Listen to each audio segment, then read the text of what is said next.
उम्मीद करता हूँ आप लोग खैरियत से होंगे। चलिए आज हम लोग पढ़ाई की शुरुआत चालू करते हैं और क्लास 12 के चैप्टर नंबर 4 रासायनिक बलगतिकीय के बारे में हम लोग समझते हैं। रासायनिक बलगतिकीय क्या है? देखिए, रासायनिक बलगतिकीय रसायन विज्ञान की एक ब्रांच है, एक शाखा है, जिसके अंतर्गत हम अभिक्रिया दर एवं अभिक्रिया दर में जो क्रिया विधि होती है उस क्रिया विधि का हम अध्ययन करते हैं। रासायनिक बलगतिकीय कहलाता है। यानी कहने का मतलब ये है कि रसायन विज्ञान की वह शाखा जिसके अंतर्गत अभिक्रिया दर एवं क्रिया विधि का अध्ययन किया जाता है, रासायनिक बलगतिकीय कहलाता है। आइए अभिक्रिया से संबंधित कुछ अभिक्रियाओं से संबंधित कुछ तथ्य को हम समझते हैं कि अभिक्रियाओं से संबंधित जो तथ्य है वे क्या है और अभिक्रिया का जो वेग है वो किस हिसाब से निर्धारित होता है।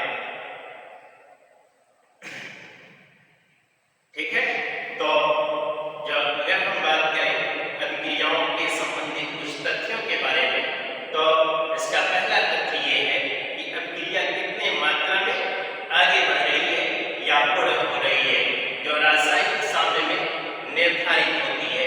अभिक्रिया कितनी मात्रा में आगे बढ़ रही है, हमारा ये पहला पॉइंट है ना। अगर हम अभिक्रियाओं के संबंधित कुछ तथ्यों की बात करें, कुछ परमाणु की बात करें, तो हम ये कहेंगे पहले पॉइंट पर कि अभिक्रिया की क्या है, अभिक्रिया की कितनी मात्रा में आगे बढ़ रही है या कितनी मात्रा में अभिक्रिया पूर्ण हो रही है या कैसे पूर्ण हो रही है, उस बात को सबसे पहले हम समझेंगे। ठीक है, जो किसी भी रासायनिक साम्य से क्या होती हो, निर्धारित होती हो। दूसरी बात यह है कि अभिक्रिया की गति साम्य स्थापित होने पर जो भी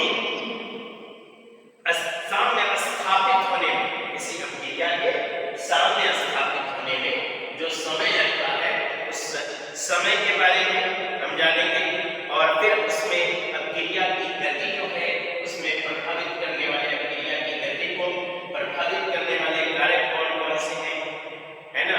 ये तीसरी आपकी पॉइंट हो गई। चौथी पॉइंट आपकी ये है कि अभिक्रिया की क्रिया विधि एवं अंतिम उत्पाद जो बन रहा है उसे प्राप्त करने में जो प्रयुक्त हो रहे हैं, कितने चरण में अभिक्रिया हो रही है। ठीक है, इसी बात का हम अध्ययन करेंगे, इसी बात को हम समझेंगे।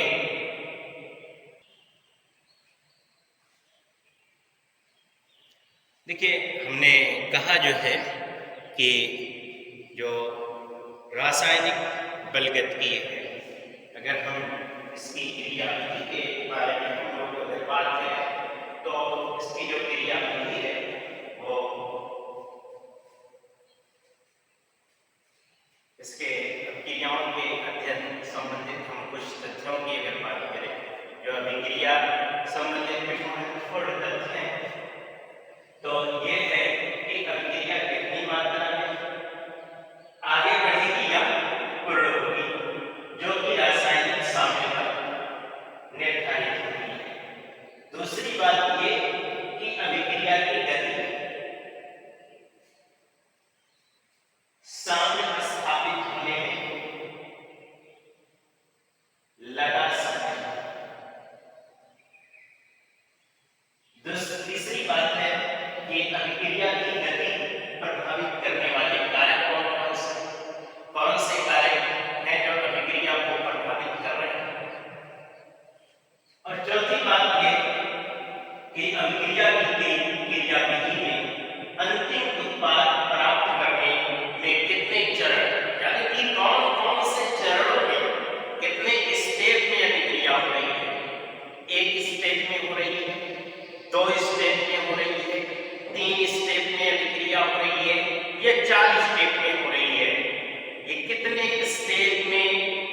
क्रिया कंप्लीट होगी। अब क्रिया कितने चरण लगेंगे इसे कंप्लीट होने में, इस बात पर डिपेंड करती है। अब क्रिया को कौन कौन से कारक हैं वो जो प्रभावित करते हैं, ठीक है। अब हम लोग अब क्रिया का वेग यानी कि क्रियाओं का वेग जो है वो क्रियाओं का वर्गीकरण जो है क्रियाओं के वेग पर निर्धारित करता है। तो वेग के आधार पर रासायनिक क्रिया को 3 भागों में विभाजित किया गया है। वेग के आधार पर अगर मैं बात करूं तो वेग के आधार पर रासायनिक क्रियाओं को कितने भागों में बांटा गया है? 3 भागों में बांटा गया है। वेग के आधार पर रासायनिक क्रियाओं को 3 पार्ट में तकसीम किया गया है, बांटा गया है। नंबर 1 तीव्र अभिक्रिया, नंबर 2 मंद अभिक्रिया और नंबर 3 अति मंद अभिक्रिया, ठीक है। तो अब क्रियाओं के वेग के आधार पर अगर हम वर्गीकरण की बात करें, है ना, क्रियाओं के वेग के आधार पर, तो वेग के आधार पर क्रिया को 3 भागों में तकसीम किया गया है। अभिक्रियाओं के वेग के आधार पर क्रिया को 3 पार्टों में तकसीम किया गया है, तोड़ा गया है। देखिए, अभिक्रियाओं के वेग के आधार पर अभिक्रियाओं का वर्गीकरण, वेग के आधार पर रासायनिक अभिक्रियाओं को मुख्यतः 3 भागों में विभाजित किया गया है। नंबर 1 तीव्र अभिक्रिया,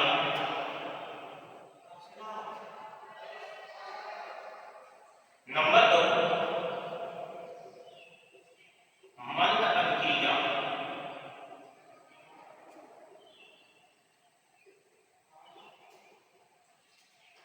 नंबर 3 अति मंद अभिक्रिया। अति मंद अभिक्रिया, इन 3 भागों में अभिक्रियाओं को डिवाइड किया गया है वेग के आधार पर। देखिए, तीव्र अभिक्रिया क्या है? तीव्र अभिक्रिया जो होती है, तीव्र अभिक्रिया जो बहुत तेज होती है, तीव्र होती है, वे अभिक्रिया जो बहुत ही तेज गति के साथ होती है उसे हम तीव्र अभिक्रिया कहते हैं। वे अभिक्रिया जो बहुत ही कम समय में संपन्न हो जाती है उसे, यानी कि तात्कालिक हो जाती है, उसे हम तात्क्षणिक या तीव्र अभिक्रिया कहते हैं। जो तत्काल हो जाती है, जो कुछ समय में संपन्न हो जाती है, तो वे अभिक्रिया जो बहुत ही कम समय में हो जाती है, वह अभिक्रिया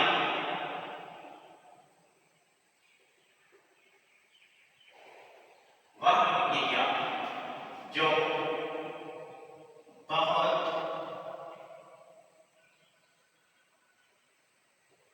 ही कम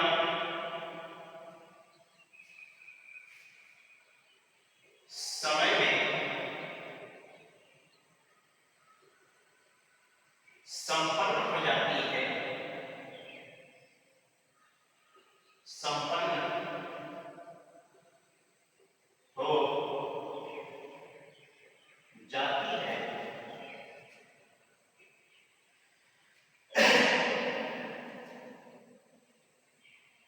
तीव्र अभिक्रिया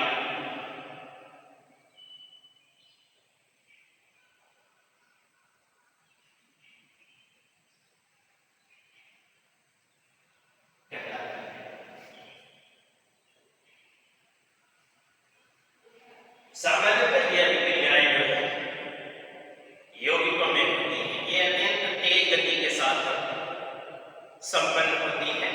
सामान्य रूप से इस अभिक्रिया में यौगिकों की जो अभिक्रिया होती है वो बहुत तेज अभिक्रिया होती है और सामान्य रूप से इसमें यौगिकों की अभिक्रिया आती है। ठीक है बच्चों, अब हम लोग आगे बात करते हैं। हम लोग अब इसके आगे बात करते हैं और जानते हैं कि ये अभिक्रिया जो है,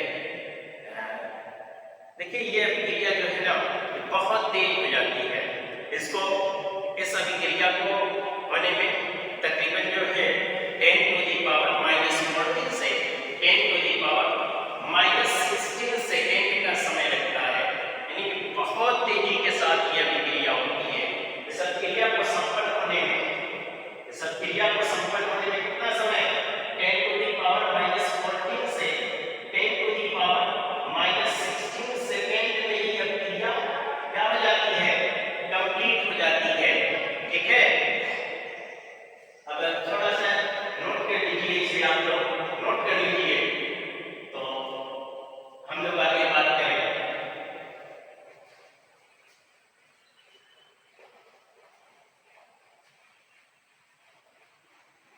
नोट कर लिया?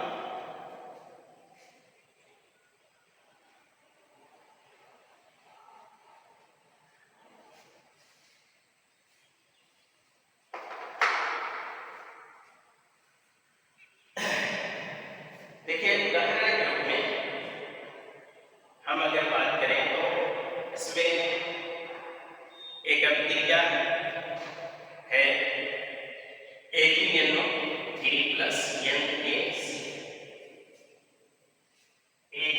उदाहरण हम अगर तीव्र अभिक्रिया के उदाहरण के बारे में बात करें, है ना, तो Ag हमने कहा कि AgNO3 NaCl ये अभिक्रिया हम कराएंगे। क्या कराएंगे? अभिक्रिया कराएंगे AgNO3 NaCl। इसका रिएक्शन क्या बनेगा बताइए, फटाफट कमेंट में बताइए आप लोग। ठीक है, और आप लोग बताइए क्या होगा। अच्छा, AgCl बन जाएगा और NaNO3 बन जाएगा। क्या बनेगा? AgCl और क्या बनेगा? NaNO3 बन जाएगा। ठीक,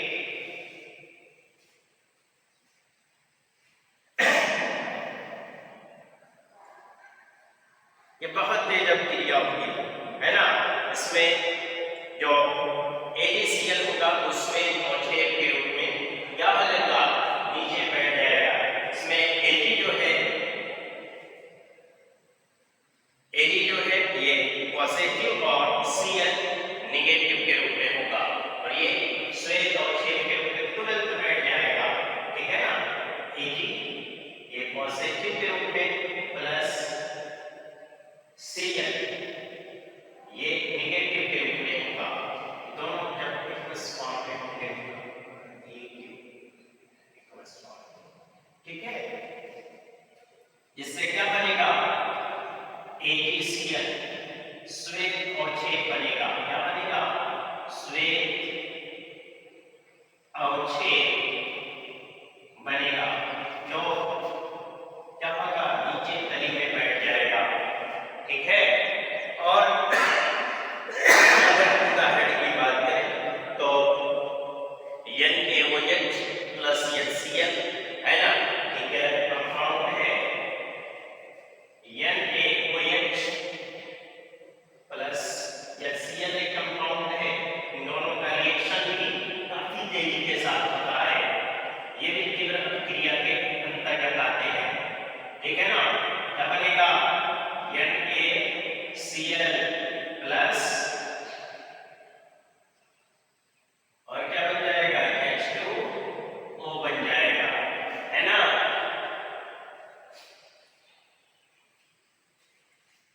ठीक है, इसमें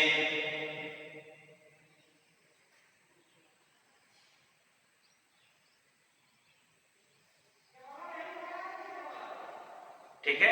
अब हम लोग बात करेंगे मंद अभिक्रिया के बारे में। देखिए मंद अभिक्रिया क्या है।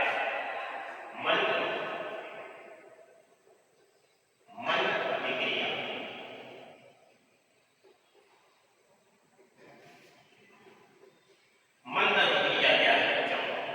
देखिए मंद अभिक्रिया मध्यम गति से होने वाली अभिक्रिया को हम मंद अभिक्रिया कहते हैं। वे अभिक्रिया जो मध्यम गति के साथ होती है उसे हम क्या कहते हैं?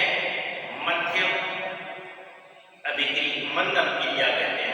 मंद अभिक्रिया कहते हैं मध्यम गति से होने वाली अभिक्रिया को, है ना, मध्यम गति से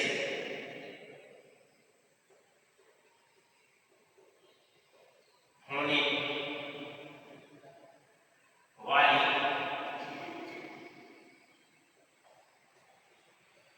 अभिक्रिया को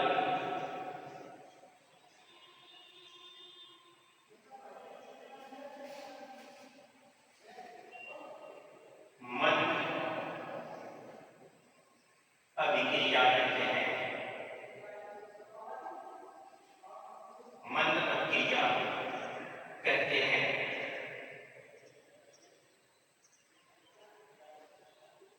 ठीक है। जैसे अगर हम इसके उदाहरण की बात करें तो एस्टर का यदि हम जल अपघटन कराएं तो एस्टर का जल अपघटन कराते हैं या ग्लूकोज का जल अपघटन कराते हैं या अमोनियम नाइट्रेट का हम अपघटन कराते हैं तो ये जो है क्या होता है? बहुत धीमे गति के साथ होता है।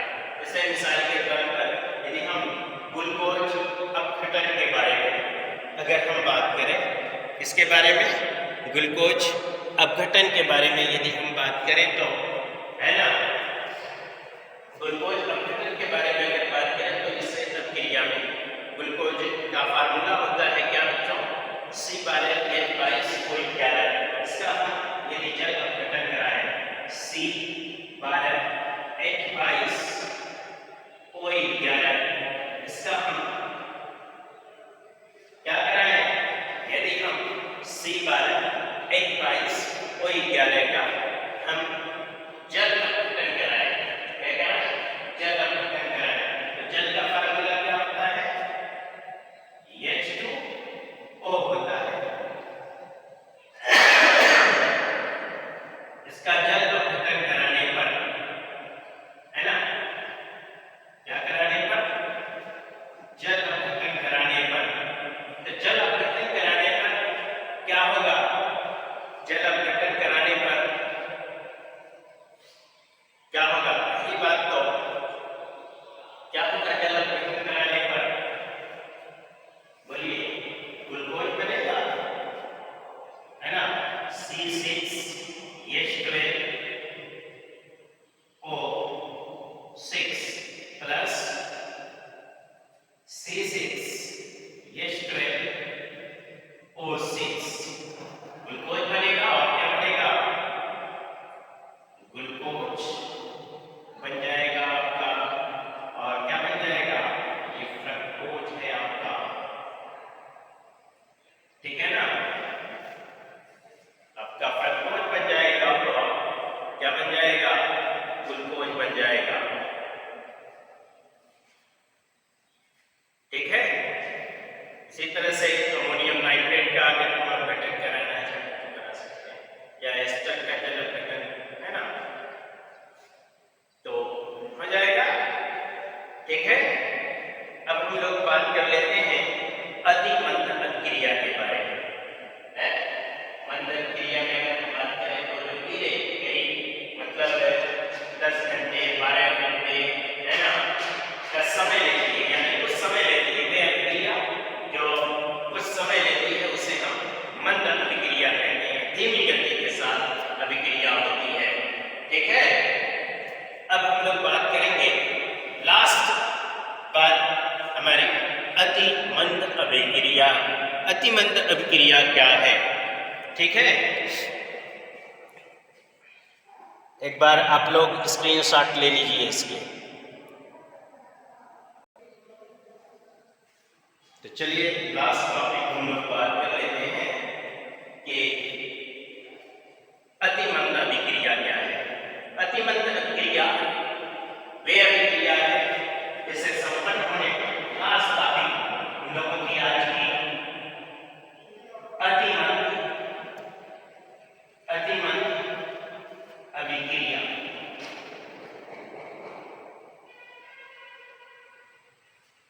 अतिमंद अभिक्रिया वे अभिक्रिया जिसे संपन्न होने में बहुत समय लगता है, बहुत अधिक समय लेती है, अतिमंद अभिक्रिया कहलाती है।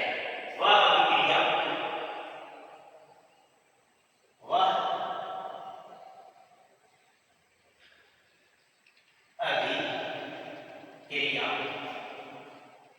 जो संपन्न होने में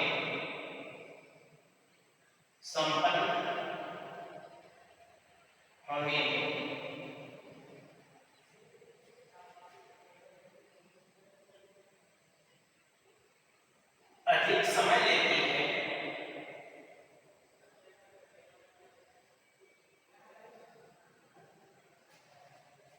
अतिमंद अभिक्रिया कहलाती है। अधिक समय लेती है, अतिमंद अभिक्रिया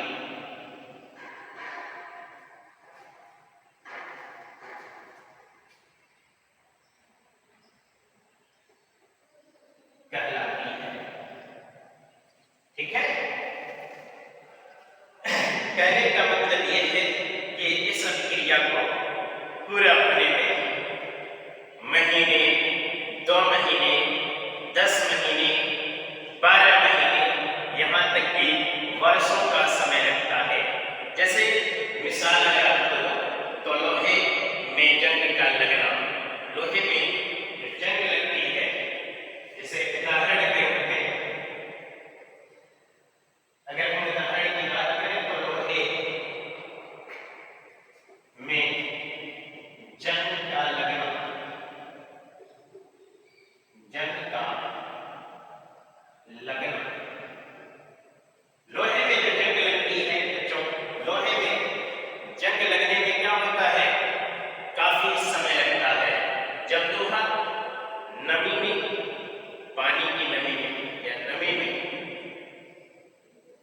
की उपस्थिति में जब रिएक्शन होता है उसका, तो क्या बनता है, Fe2O3 बनता है ना। क्या बनता है, Fe प्लस H2O एरोमार्क्स क्या बन जाता है, Fe2O3 प्लस H2O, H2O बन जाता है।